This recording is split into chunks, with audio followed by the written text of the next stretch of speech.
Good morning class 12।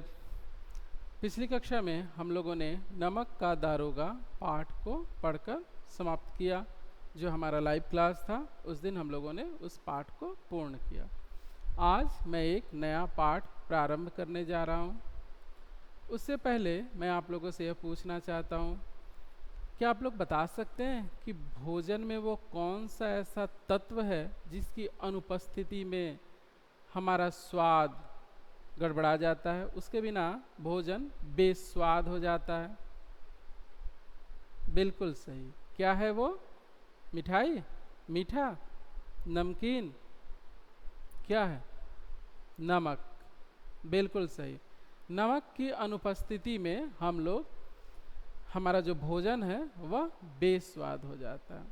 अब केवल हम लोग मिठाई खा के सारा दिन और 24 घंटे और पूरा जीवन तो मीठा खा के तो बिता नहीं सकते। हम लोग ज़्यादातर क्या खाते हैं? भोजन नमकीन भोजन करते हैं, नमक वाला भोजन करते हैं, मीठा बहुत कम खाते हैं। तो ज़्यादातर हम लोग नमक खाते हैं।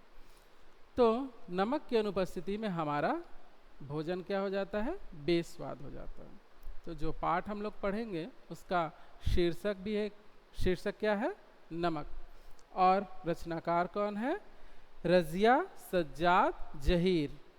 तो चलिए सबसे पहले हम लोग रज़िया सज्जाद ज़हीर के संबंध में थोड़ा जो पाठ में आपका संक्षिप्त जानकारी दिया हुआ है उसको पढ़ लेते हैं। इनका जन्म 15 फरवरी सन 1917 अजमेर राजस्थान में हुआ था। इनकी मृत्यु 18 दिसंबर सन 1979 में हुई थी। रज़िया सज्जाद ज़हीर मूलतः उर्दू की कथाकार हैं। उन्होंने बीए तक की शिक्षा घर पर ही रहकर प्राप्त की। विवाह के बाद उन्होंने इलाहाबाद से उर्दू में एमए की परीक्षा उत्तीर्ण की। सन 1947 में वे अजमेर से लखनऊ आईं और वहाँ करामत हुसैन गर्ल्स कॉलेज में पढ़ाने लगी। सन 1965 में उनकी नियुक्ति सोवियत सूचना विभाग में हुई।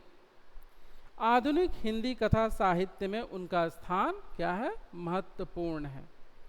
उन्होंने कहानी और उपन्यास दोनों लिखे हैं।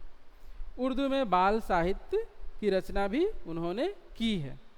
मौलिक सर्जन के साथ साथ उन्होंने अन्य कई भाषाओं में उर्दू में कुछ पुस्तकों के अनुवाद भी किए हैं। रज़िया की भाषा सरल, सहज और मुहावरेदार।